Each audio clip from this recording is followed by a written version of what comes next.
and gentlemen, live and forbidden, well, he's almost alive and should be forbidden, Bob Monkhouse!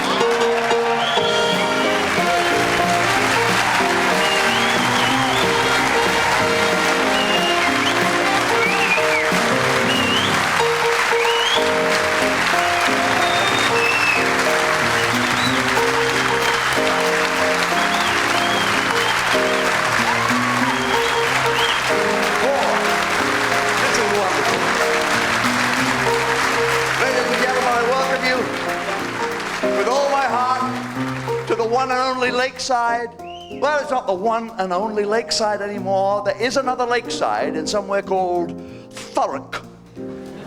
I don't know where the hell Thurrock is. It's a shopping mall. My wife went there. Animal rights activists threw paint over her because she was wearing a hat made of fox fur. And I feel partly responsible because when she told me she was going to Thurrock, she thought I said, "Where the fox at?"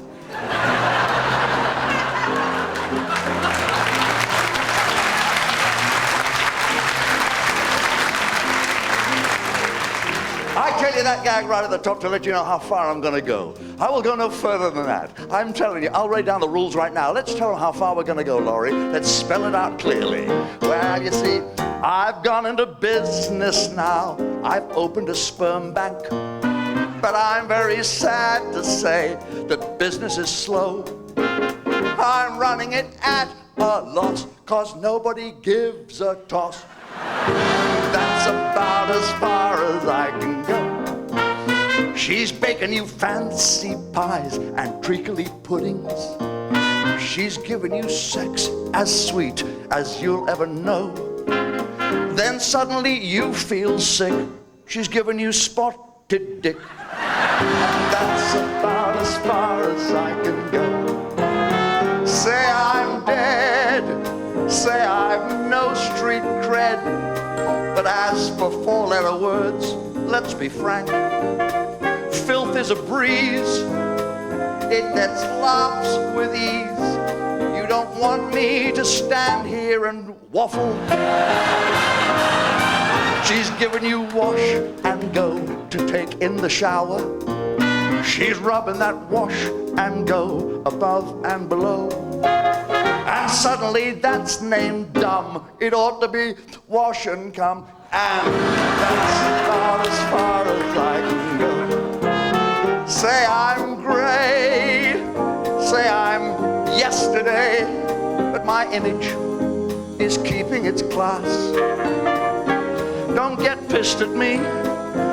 Don't wag your fist at me. 'Cause I don't want your fist up my nose. And if I tell all you guys you're sharp as a new pin, tell you girls you're needle sharp, believe me, I know. I'm in an awful fix. I just called you a bunch of pricks. That's about as far as I can. Stay as much a star as I can. That's about as far as I can go. Yeah!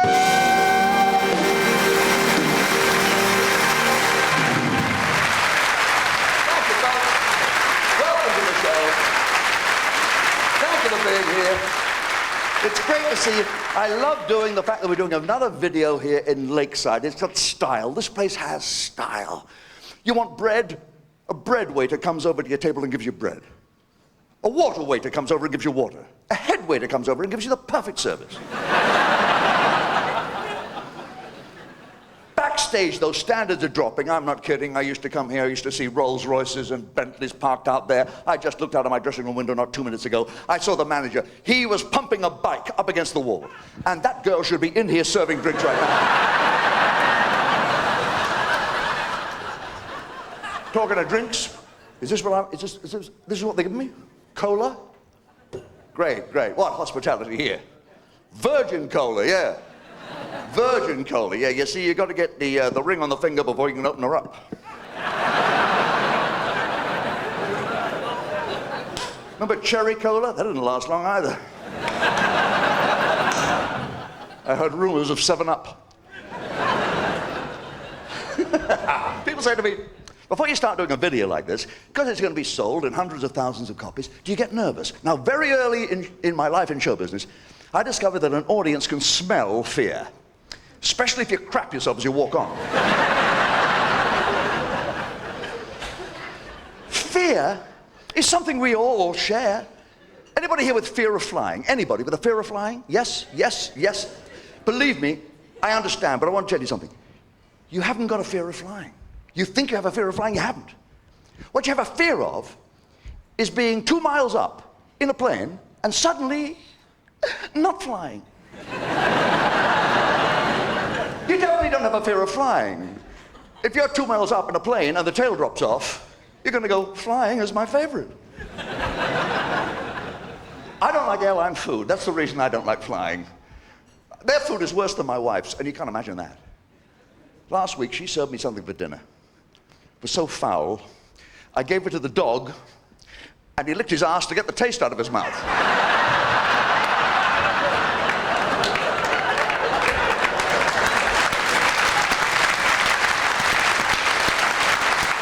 The worst food I ever tasted on any aircraft was TWA. Do you remember that airline? It went bust. I'm not surprised. One of their planes, I'm sorry, it crashed into the Pacific, but it did. And the sharks ate the crew and ate all the customers. But they refused to touch the chicken Kiev. And now I fly BA, I fly the flag. And you know those air stewardesses, whatever they're called now, flight attendants, they're getting older. But they can't fire them because they're getting older. That would be wrong, but they're turning into your mother. They're getting fatter, they're getting more maternal. They're going, eat the food, eat the food, eat the food. They give you the dinner, I can't eat the dinner. I couldn't finish the dinner. The woman said, finish the dinner, she said. She said, there are people starving on Air India. I thought, what the hell are you talking about?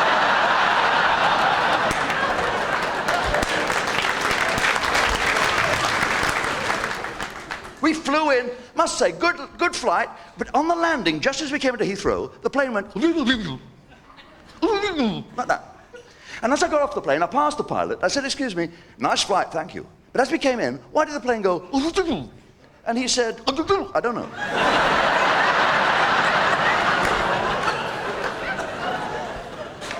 I had an affair once with an air hostess.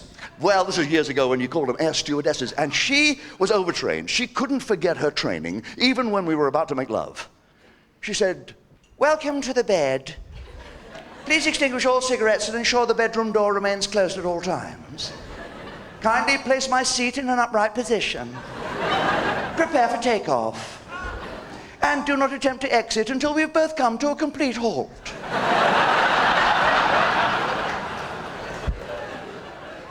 And what she meant when she said, place over the nose and mouth and breathe normally is nothing to do with you.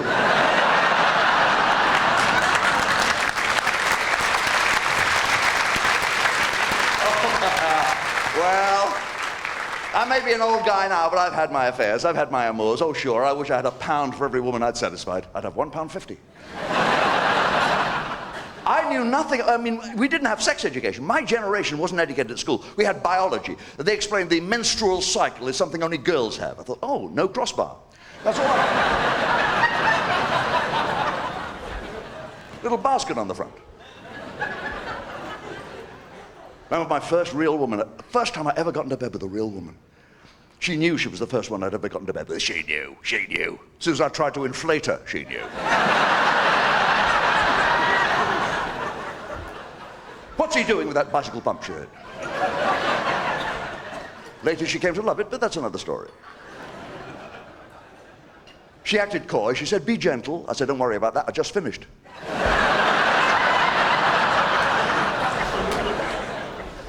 But she was good. I mean, I was only about, I don't know, 18, 19. She got me going again. And you know, a young man that age, my God, I wasn't bad. I performed fairly well. As soon as I'd finished, she went in the bathroom. She came out with the baby. She said, this is yours. You've got to support him. I said, I didn't know you could have a baby that fast. She said, that's how good you were. I used to go out. I wasn't a very good-looking youth. I was not. I had the pimples. I was a little stout. And I used to go out with a girl. She was not attractive. Her name was Roberta. I didn't realize how ugly she was until one day I took her for a walk in the woods and she found truffles.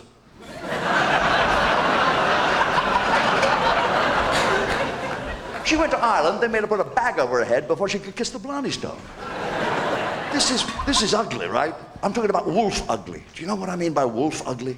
Wolf ugly is when you wake up in the morning and you find you've got your arm round her, and rather than wake her up, you chew your own arm off.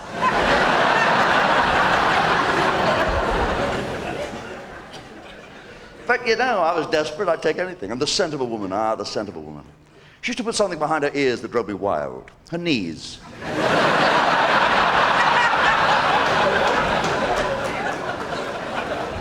Roberta. Her name was Roberta. Did I mention that? My name was Robert. I was christened Robert. They shortened it to Bob. They shortened her name to Bobby. Then her friends called her Bob. We were the two Bobs. We were going around together. We were the two Bobs. Hello, Bob, and Bob, Bob. There's Bob, Bob.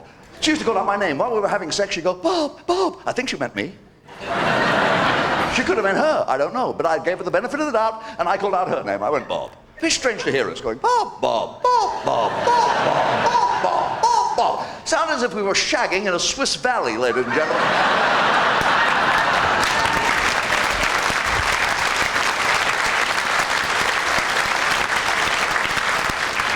Go out with women nobody else wanted. I went out with a girl. I like a chubby lady. I love that. I admire ladies with flesh on them. My favorite sort of woman is a woman who's so big you can fondle her all night and never touch the same place twice. But this woman was so big. First time I had sex with her, 5 minutes getting on top. 5 minutes it took me, clambering on top. Then I started getting off. She said, where are you going? I said, I want to turn the light out. The bulb is burning my ass.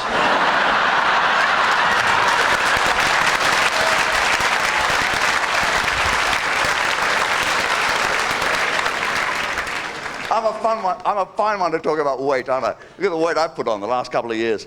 I've reached the age where I'm not only retaining water, I'm leaking it at the same time. I'm trying to reduce it. You know, when a man has sex with a woman, he can use up to 250 calories. 3,000 if she keeps her tights on. But I don't like dieting. We know it's like dieting. We're always looking for quick ways to lose weight. Now the ladies have got this lotion from France. They rub it on the belly and it gets rid of the cellulite. It's meant to reduce the size of your belly, ladies. I thought, I'll try that. And then I thought, wait a minute, what if it drips? So I didn't bother. My wife's a size now. You should see my wife now. Is she big? I took her to the opera. Nobody would leave until she sang.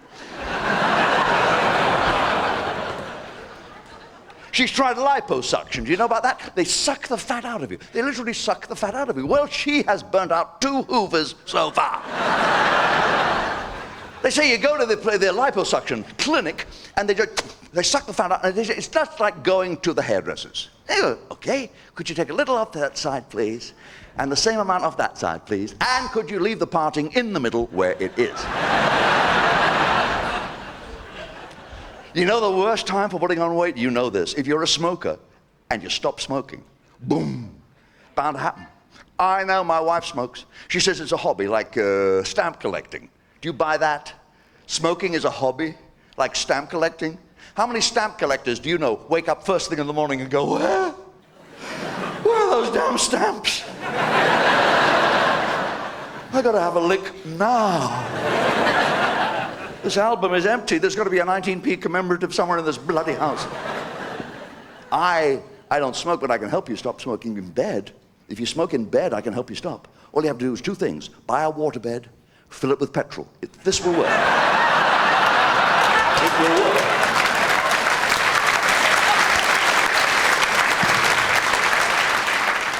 I have a sister. She's a nymphomaniac slut. Her name is Beryl. She smokes a pipe. I think she does. She says there's nothing like clamping your lips around an old church warden.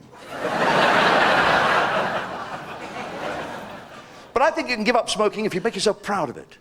Save the money that you don't spend on cigarettes where you can see it. I got a big glass jar. Try this. I put it on the mantelpiece, and all the money that I saved by not buying cigarettes, I put in the glass jar. And I felt proud to see it build up.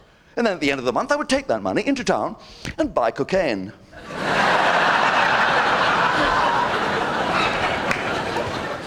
What do you think? We should have more non-smoking zones, maybe. That would be good.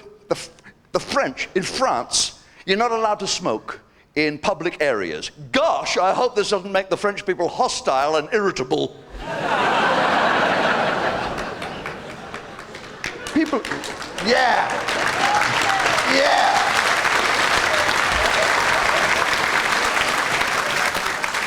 ask you something. Do you think we want a Channel Tunnel? No. Universal, no. Right across the entire room here at the Lakeside, no. Well, we've got it. Who's it for? For the bloody French, isn't it? So if Germany declares war again, they can be in London with their hands up that much quicker.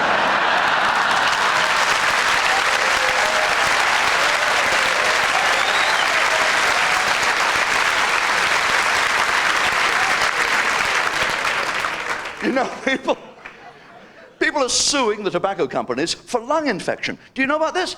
People with emphysema are suing the tobacco companies, and successfully they're making money. They're making money. I said to my wife, for God's sake, sue Cadbury's for your thighs. The women I feel sorry for, I feel really sorry for you girls who are trying to give it up. So you switch to low tar, low nicotine cigarettes. Oh, come on, that's pathetic. Just because some man has persuaded you it's worth sucking twice as hard to get half as much. Do something else to relax instead of smoke. Get a pet. You know, if you stroke an animal, slows down your heartbeat, you live longer, you relax. I have a pussycat called Sydney, and I stroke my pussycat, and I love my pussycat. They're expensive. Cats are expensive because, not just cat food. Cat food is not expensive, but veterinary fees are expensive. My vet told me my cat needed cat x-rays. Have you ever run into this? Do you know how much they are? £35. I mean, I love the cat, but I'm not paying £35 for bloody cat x-rays. I'm sorry, I'm not. Put him in a hold all, took him to Heathrow, shoved him through security. There he was.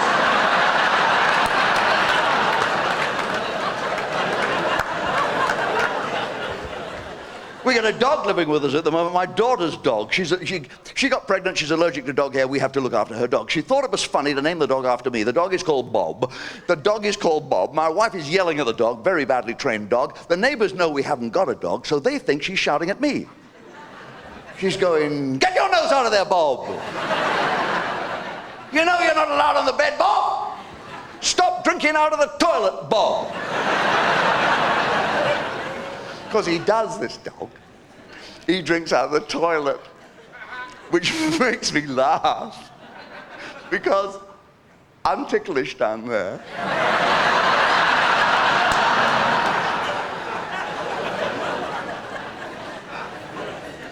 Give you a tip. If you've got a dog, I'll give you a tip. If your dog poos in the house, if the dog does little jobs in the house, here's a tip. Get some elastic bands, mix them in his food. Give him his normal dog food, but put elastic bands in it. Then when he poos in the house, wait till it dries. Chances are there'll be a little loop. You can pick it up.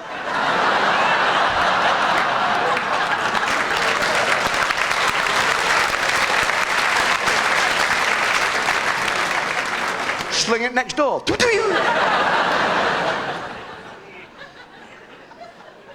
I think dogs are more responsible towards women.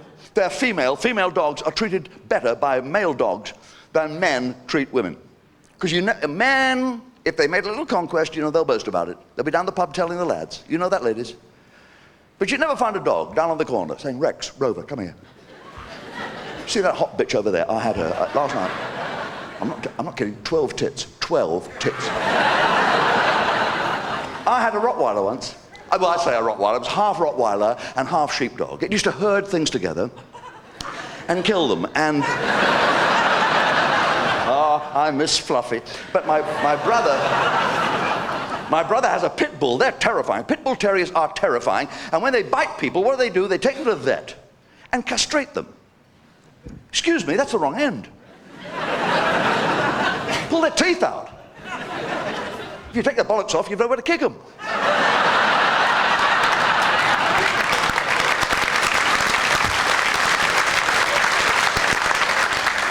My brother's pit bull terrier comes in the room, Christmas this was, I'm sitting there, innocently, he falls in love with my shin. Oh yes, gets the hots for my right leg, starts having it away with me. He's a pit bull terrier, for Christ's sake. What am I supposed to do? I faked an orgasm. And dogs, the moment you meet a dog, where does it sniff? Where does it sniff? Not your foot, is it, or your hand? It's straight in there, isn't it? And what do people say when that happens? They go, oh, ha, ha, ha, he's smelling my dog. Well, you keep it in a bloody funny place, don't you? Why don't you unzip your fly, let him breathe a little bit? That's why I don't like big dogs, because big dogs, wherever you are, when big dogs come in the room, they run over you and they stick their snouts in your crotch and they go. And little dogs are worse, because you've got to get right down on the floor to let them do it.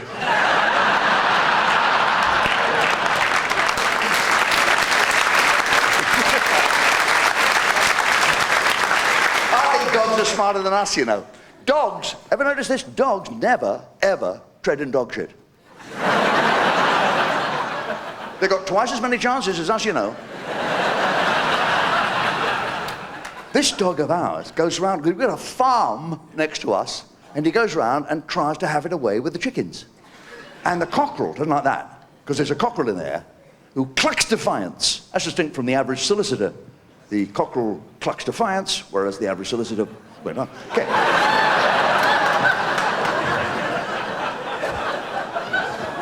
Now, I don't know what a cockerel's got to be so cocky about. I heard on a program on TV that a cockerel, when he has sex with a hen, takes 1/4 of a second. 1/4 of a second. You feel better about this, man? Yes. That's all it takes. He goes, cock-a-doodle-doo, and he already cock-a-doodle-did, didn't he? How long is 1/4 of a second? I don't know how to measure that. Is that 1/4 of a second? That's it? That's all it is, isn't it? That's 1/4 of a second. What's that like for the hens? They're in the farmyard picking up corn. Well, there's some corn over there. What the hell is that?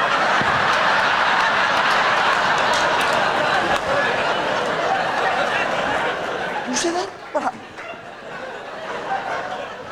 That's why cockerels walk backwards. They're going, sorry.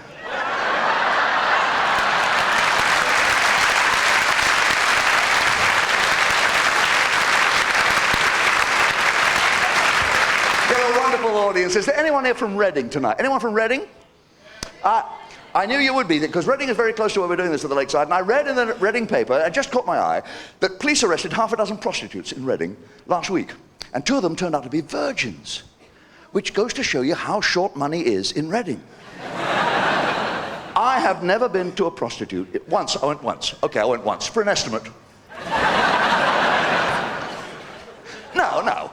Why should I go to bed with someone who has utter contempt for me and is only doing it for the money? I've got that at home. I was sitting over there at one of those tables about 2 years ago, and it was late at night. The whole crowd had left. All the good customers had gone. And I was sitting there just nursing a last little drink, and a girl came in off the street. I say a girl, she was a mature woman. And I should have known that she had some form of infection by the way she walked in. Now, and she rattled a tin that said, keep prostitutes off the streets. I said, how much should I put in? She said, it depends on how long you want to keep me off the streets. And it put me in mind of that. Earlier this year, I was in Hollywood. We were in Los Angeles doing the ITV Movie Awards, which is fascinating. Hollywood, or as Hugh Grant calls it, Tonsil Town.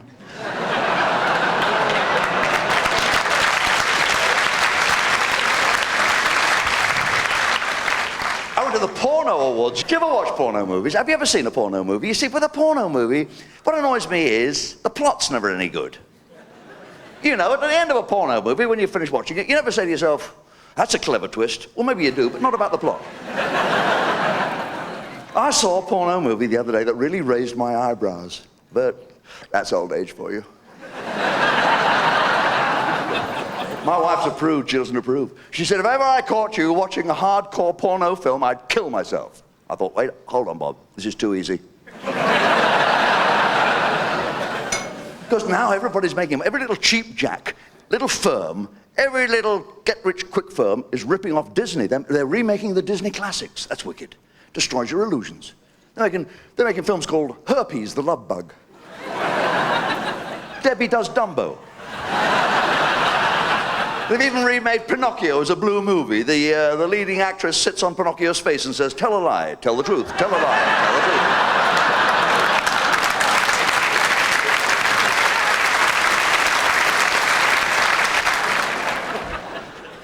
I'm still wondering how many of you have actually seen a hard porn movie, a hardcore porn. See, my doctor, I have a nice doctor, but when he was a young medical student, in order to pay his fees, he used to act in porno movies, and this affects his practice even today. When he's giving you an injection, at the last minute, he pulls it out and squirts it over you.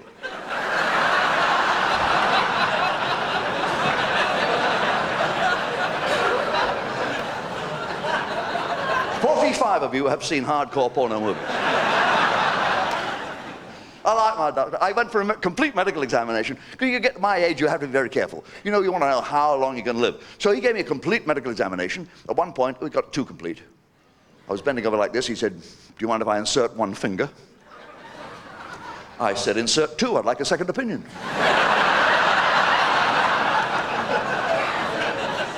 So he did. I said, "Is there any way I can help you?" He said, "Don't whistle." Okay, okay.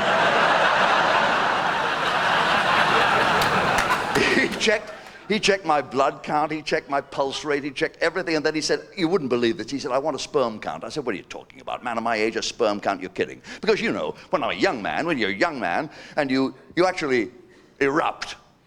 I said to my wife the other day, "Isn't it amazing that it takes a young man 500,000 sperm to fertilize 1 egg? I wonder why that is." She said, "Because they're men and they won't ask for bloody directions."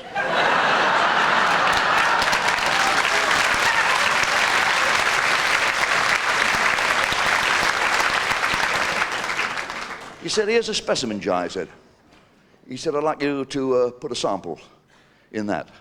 I said, "What now?" He said, possible, yes, now." I said, "I can't do it now." I said, "You know, if I were a young man, every 5 minutes I could have done it. But I'm an older man now, I really can't do that." He said, "Well, take the jar home and do it as soon as you can and bring it back." He said, "You fill it." I said, "Fill it?" He said, "Give me a measurable specimen and come back with it." I said, "All right. No, I'm in misery now, this bloody jar. I'll take it home, I'll go in the bathroom." It's years since I locked myself in the bathroom, ladies and gentlemen.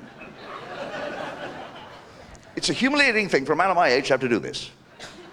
Well, I thought, well, try it differently than you used to, so I tried it with my left hand. I thought it might be a novelty, you know. I damn nearly sprained my wrist after 10 minutes, you know.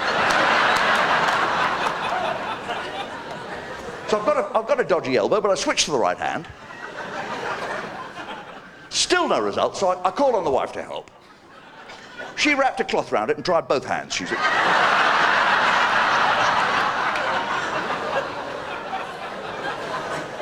well, that went on for about half an hour. Then her mother had to go, bless her. What a woman, what a woman.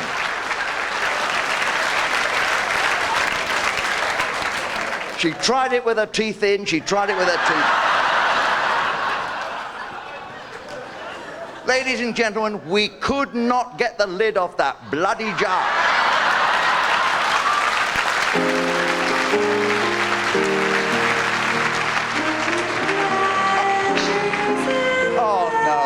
Oh no, this is entirely wrong. No, Primrose, no, not now, dear, not now. Possibly later, but not now, but maybe not ever. Now, you shouldn't have done that. You shouldn't have come on. Did you encourage her to do that? You did, didn't you, you sod? I'm sorry, ladies and gentlemen. I don't want to be harsh. She's a sweet girl. She's my very innocent niece, Primrose, and she used to see me doing opportunity knocks, and she thought, if she came along tonight, she might be able to audition for you. And I said, maybe later. It's not a sort of night in which that could happen. I didn't expect her to come on like that. Actually, you did that, didn't it? Do you ever wonder, Laurie, why people take an instant dislike to you? It saves time, Laurie. This gang of louts you brought with you, the difference between me and Prince Philip driving a 4-horse carriage is that he only has to look at 4 assholes. I don't mean to be harsh with you, Laurie, but God. Little wounded face. Laurie Holloway, ladies and gentlemen, very unlucky man. Got VD from a wet dream. You can't get much unlucky.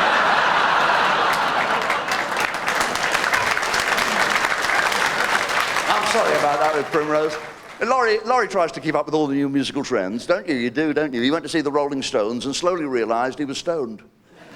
He went to an open-air concert of Wet, Wet, Wet and slowly realized it was wet.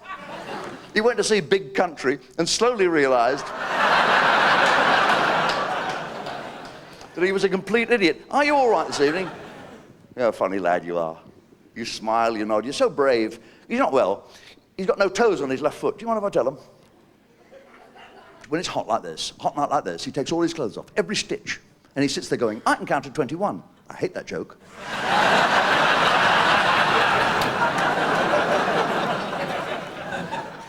And he's drinking, he's getting it down him, and he's got, on a hot night like this, he's got the electric fan there with the metal blades. And he thinks to himself, I'll cut my toenails on the cheap. Oh yeah, only sticks his footy into the electric fan. Boom. Suddenly the air is filled with a blur of flying piggies. Little toes going. He's sitting there, stoned out of his mind, chug-a-lugging the meths, singing Toot Toot Tootsie Goodbye. Don't feel sorry for him. He pulls the birds when he tells them he's got a foot and a half. They say, really? The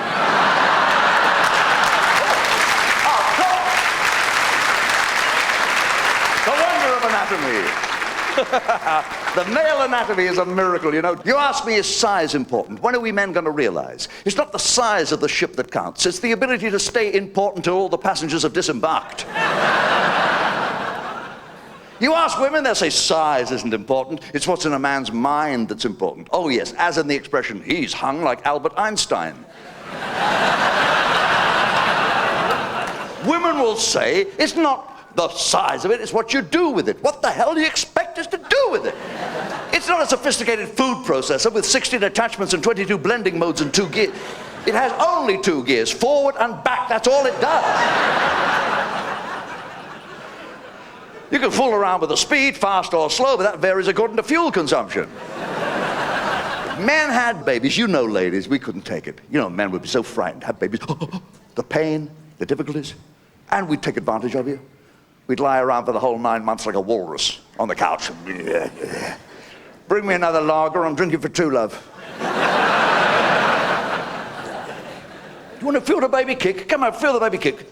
Feel down a bit lower, his leg's sticking out. Give it a tug.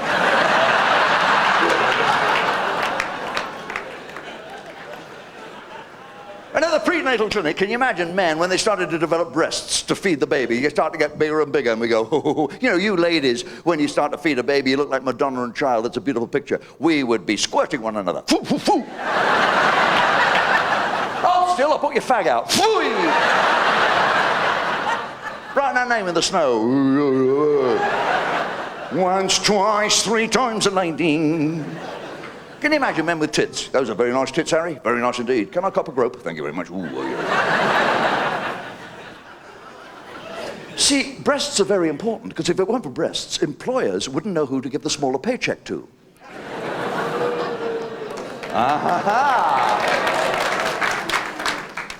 Breasts are an amazing thing because some men think the bigger a woman's breasts are, the less intelligent she is. It's the opposite with me.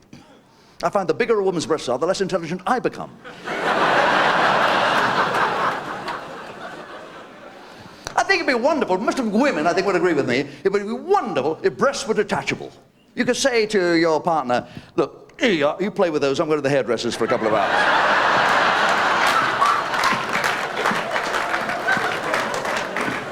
If God had designed women properly, you would have detachable breasts. You'd have different sets, different sizes of breasts.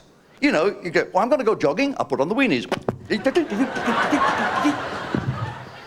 Oh, I'm going to see the bank manager about extending my overdraft.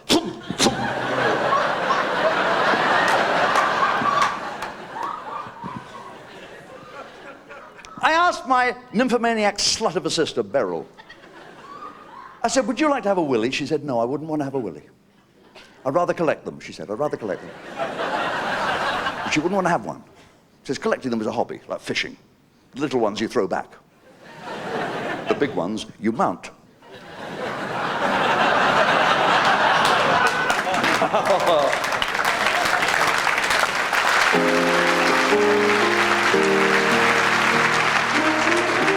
Oh no, I'm sorry about this. It's Primrose again. I'm sorry, no darling, not now. Not now, sweetheart, I'm sorry, if at all, later, not now, darling. I'm sorry to disappoint you. I know. Breaks my heart to be hard with her. She's never been touched. She's virginal. She's like the Mary Celeste, alone, silent, and has no semen in her whatsoever. The most innocent member of my family, unlike my son, by the way. Found out the other day my youngest son is gay. He told us over Christmas dinner. He chose to do it over Christmas dinner. When he said, please, would you pass the Brussels sprouts to a homosexual? And she passed them to me, there was a hell of a row. I said, are you sure you're gay, son? I said, are you seeing a psychiatrist? He said, no, a corporal in the guards. He's having trouble with his landlord because he hasn't got the money. I said, haven't you paid your rent, boy? He said, yes, that's why I haven't got the money.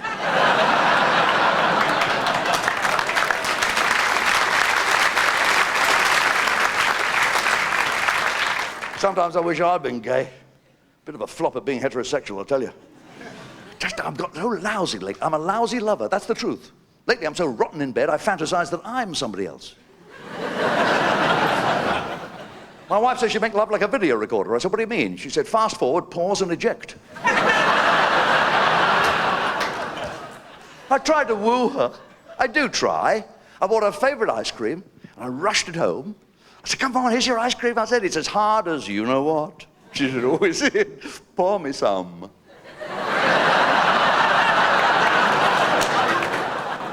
I'm getting fed up with her. I hate to please her these days. I've got to the point where I hate to please her. I buy condoms that are ribbed for extra pleasure, but I turn them inside out. I hate buying condoms. Don't you hate it? Oh, my God. I hate it when you see that sign. These condoms have been pre-tested. By whom, I'd like to know. I want names and pictures.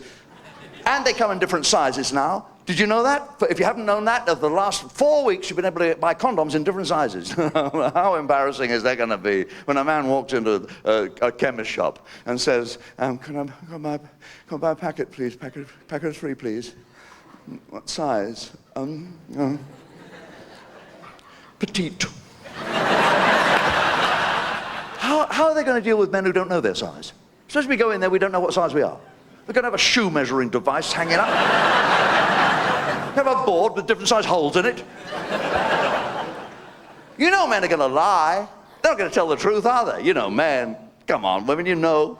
They're going to go in there and go, packet of 3, please, darling. Size? What size have you got, dear? Small? No, I don't think so. Medium? Not what I'd call it, love. Large? What else have you got? Oh, yeah, I'll take the majestic. Yeah. And what's he going to do with that when he gets it home? 3 sizes too big. What's he going to use? Inner soles? Do you know who buys condoms in this country? 54% of the condoms sold in this country are bought by women. By women. You women buy them. Oh, yes. How many women here in the Lakeside tonight have bought condoms within the last 7 days? Suddenly it's Catholic night at the Lakeside. I'll do the rest of the act in Latin. Women buy fancy condoms. This is what it says. Statistically, men buy plain condoms, absolutely plain ones, because they're practical. But women buy the fancy ones. Different colors, different shapes, little knobs and ribs, little bumps, little ticklers and feathers on them. You can make shadow puppets with these things. Look, a bunny rabbit. Hop, pop, pop. Different colors. What's the colors about? What thing's the colors about? That's fantasy, right, ladies? Am I guessing right? You put a green one on your partner. Have him stand on the bed going, ho, ho, ho.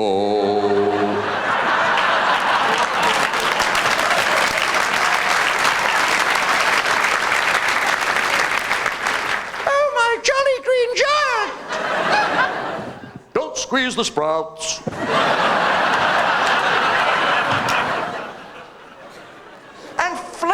They're different flavors now. When did you develop taste buds down there? You can buy them every kind of flavor. I bought a whole box. Wild strawberry. I tasted one. Well, that box was empty before I knew it. They're so Moorish. They're like bubble gum, except you can blow much bigger bubbles. And now they've got them so they glow. Do you know about these? They glow in the dark. Oh, my slut of a sister, her face lights up when she sees one of these.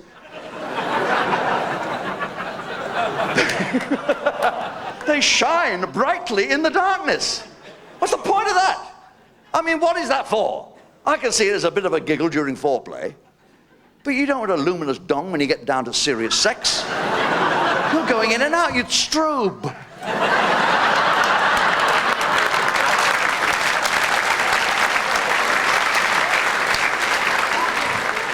What's someone going to think if they're watching your window from outside in the dark? What's going on in there? I don't know. I think somebody's opening and closing the fridge very fast.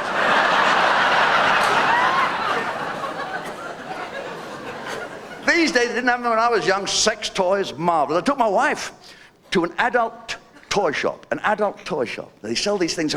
They sell stuff I've never heard of. Do you know about edible panties? Edible underwear? Do you know about this? Edible panties. My wife said, why don't we try those? I don't eat her cooking. I'm not going to eat her knickers. Mr. Swell Guy, the cream. Mr. Swell Guy. You heard of this? Man's supposed to take this Mr. Swell Guy, like that, and rub it on his reproductive equipment, and it'll make it much, much bigger. Well, wouldn't it make his hands bigger too? Shouldn't be too difficult to figure out who's using this stuff, should it? Walking around dragging his knuckles behind it.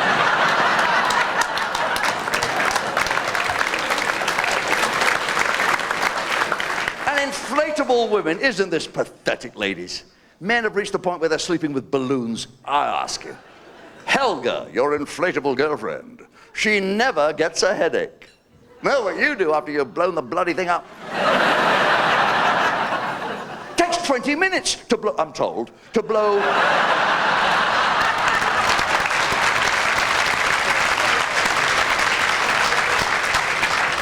And you know, men, when they want sex, they want it now, now.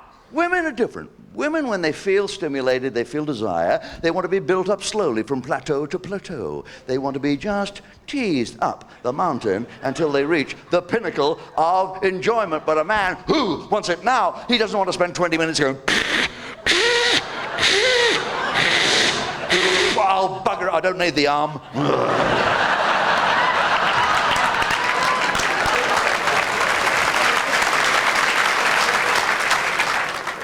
I made the mistake of buying a book which turned my wife on. Just when I thought she'd become quiescent, I gave her this book called Sensual Food. Do you know about this? You cover your partner's body with whipped cream and then slowly lick it off. She said, we've got to try this, she said. You cover my body with whipped cream, she said, and slowly lick it off. I don't like whipped cream.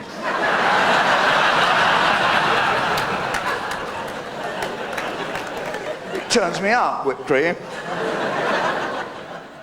So could we do it with something else? Well, we went through several suggestions. She turned down the fish paste straight away.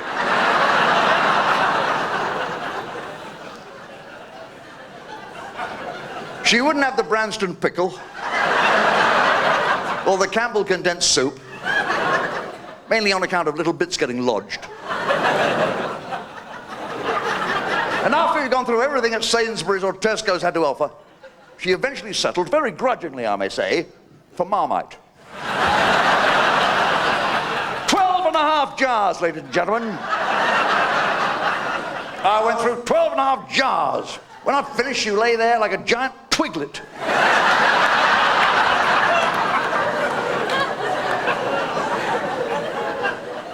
She said, start. So I started on her left arm. It's ever so rich, you know, that stuff. Got the arm completely clear. I felt full and I nodded off.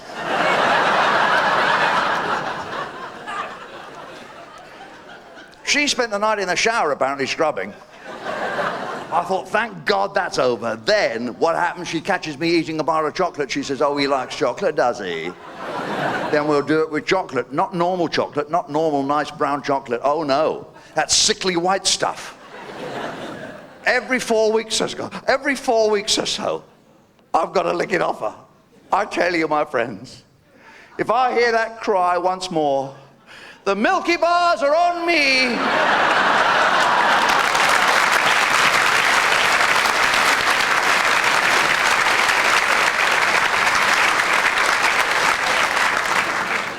You've been a wonderful audience tonight. Maybe I should learn from you. Is there any woman here tonight who's here with a great lover? Any woman who's sitting here with a great lover? One lady is waving. What makes you a great lover, sir? What makes you such a great lover? He doesn't answer, he just sits there licking his eyebrows. We'll never know his secret. Got my scrapbook out yesterday. Bob's scrapbook. Going back over the years.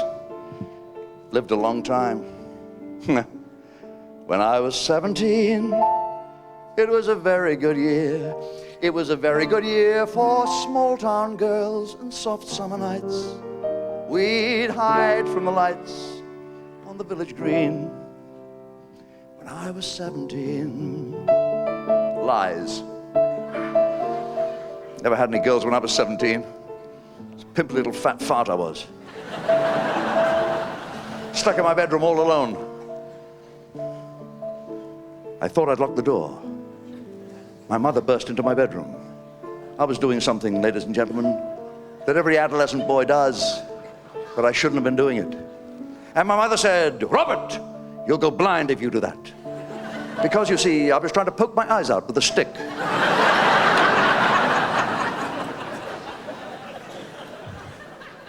My father stopped me masturbating by putting something in my tea. It was my penis.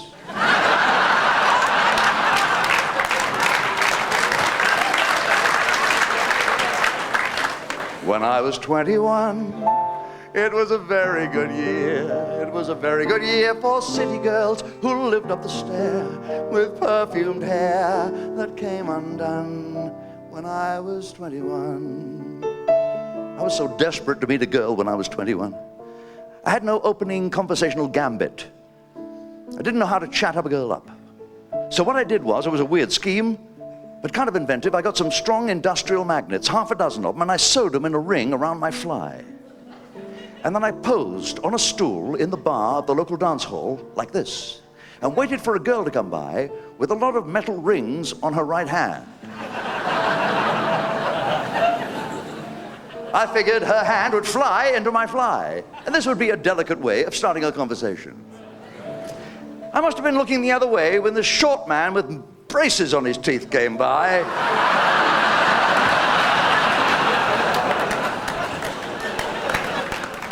When I was 35, it was a very good year. It was a very good year for blue-blooded girls of independent means. We'd ride in limousines their chauffeurs would drive. When I was 35, I remember I once went to an orgy. I remember the one I went to so clearly. It was kind of embarrassing, because afterwards you didn't know who to thank. There were about 17 of us there. We all took our clothes off. We were sort of inhibited. Somebody opened a bottle of whiskey. I got my first unintentional laugh of the evening when I said, "Mine's a large one." We had a wonderful time. I've never forgotten it. It was sensational. But the following morning, the worst thing in the world had happened to me. I went into the bathroom as a man does. I looked down as a man does, and I saw a blister in a place where a man never wants to see a blister. I was panicking. I rushed to the doctor. I showed it to him. I said, "What do you think? Is there someone out there with an unspeakable disease?" He said, "No, there's someone out there with only one contact lens."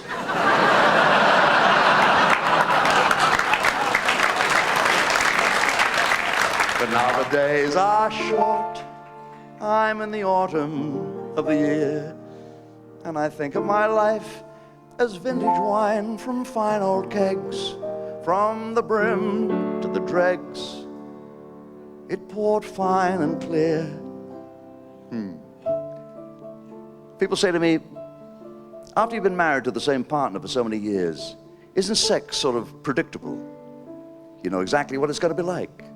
And I say no. It's a bit like seeing your favorite movie.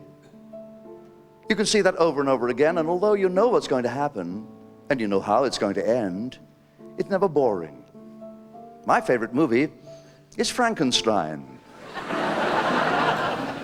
And in a way, my wife's exactly like Baron Frankenstein, because she takes seemingly dead tissue and raises it into life.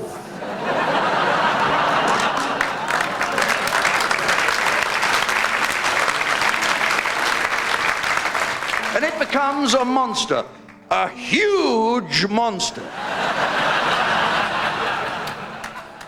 And then the plot continues as you know it will. The creator and the monster struggle. There's a climax. And then the very person who has created this giant beast returns it to the inanimate state in which he found it. And in a way, every year it gets better and better. Because my wife looks more and more like Peter Cushing. And though it hasn't all been heaven, for an old fart of 67, it's been a very good year.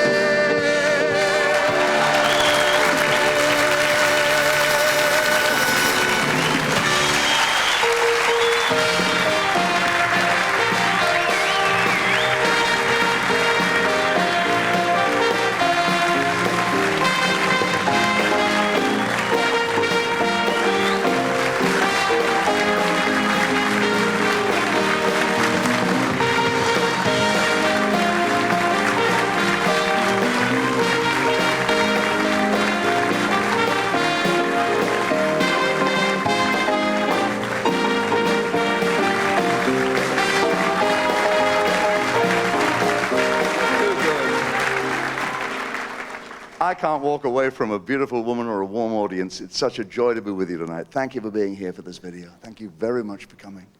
Thank you for your laughter, your applause, your sense of humor. This Eskimo, and my father once rubbed noses with an Eskimo girl and got a serious case of sniffles.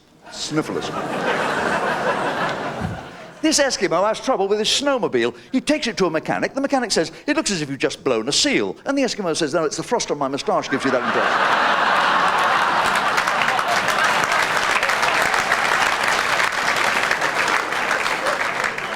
King Saud says to Lawrence of Arabia, would you do me a favor? Would you take 12 virgins across the Sahara Desert to a holy retreat on Mount Ararat? He says, yes, of course I will. He said, but they can't ride camels, otherwise they might injure their perfect virginity. They have to go on foot. And they must never look upon a man's nakedness, else they cannot become brides of Allah. And Lawrence of Arabia says, trust me, squire. He takes them off across the featureless desert, and he's been 2 days out when he realizes he's made a horrible mistake. He's bursting for a pee. There's nowhere to pee. It's all right for the virgins, they can squat down, they've got all these robes. But he can't even risk the prick of a cactus. Because there isn't one. 3 days out, he is in agony. Cannot pee anywhere. Sees a Bedouin coming the other way. Beckons him over. He says, do you want to earn half a shekel? The Bedouin says, yes, Effendi. He said, well, come a little closer. I don't want those girls to hear. He said, I want you to keep them amused for a few moments. Could you do that? He said, I don't know, Effendi. He said, yes, you could. What I want you to do is say, when they handed out brains, I thought they said trains, and I missed mine. When they handed out noses, I thought they said roses, and I asked for a big red one. When they handed out ears, I thought they said beers, I asked for 2 jugs. When they handed out chins, I thought they said gins, I asked for a double. When they handed out legs, I thought they said kegs, I asked for 2 big ones. Can you remember that? He said, no, no. He said, well, repeat it back to me. He said, I'll try. When they handed out brains, I thought they said trains, and I missed one. I handed out noses, I thought they said You're pissing down my leg, aren't you?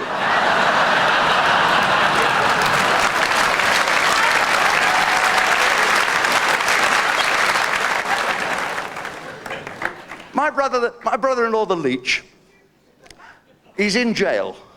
He was imprisoned for his beliefs. He believed you could wank on the bus.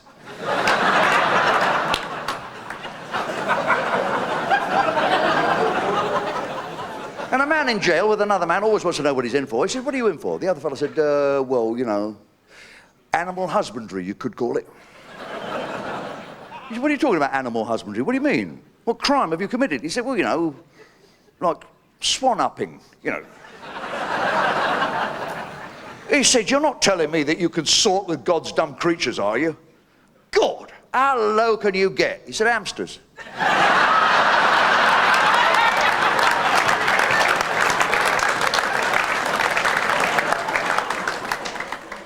Prince Edward, last night in the Marines, his very last night serving in the Marines, Prince Edward was given a wonderful dinner, a marvelous ball, and around about midnight he left slightly the worse for booze.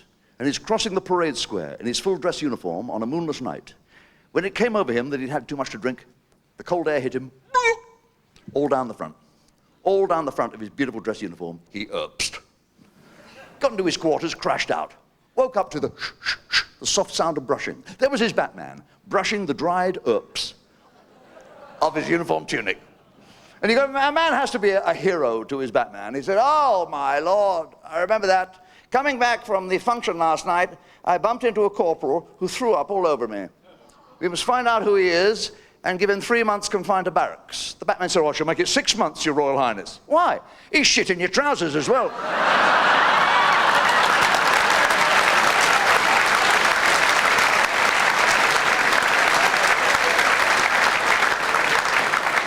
And if you were wondering how far I'd go tonight, that's about as far as I can go. That prostitute called Divine is back in the headlines. She wants to become a student, but I don't know. The authorities say she can't. She's already blown one grant. And that's about as far as I can go. Your buddy has bought a barge to take on the water. Upon some far canal, he goes with the flow. You think that you see your pal, and you go, far canal, and your job as a shipping clerk is terribly busy. You're shipping out goods non-stop. It's really all go. What's this you're on the parcel shelf? My God, you've shipped yourself. That's about as far as I can go.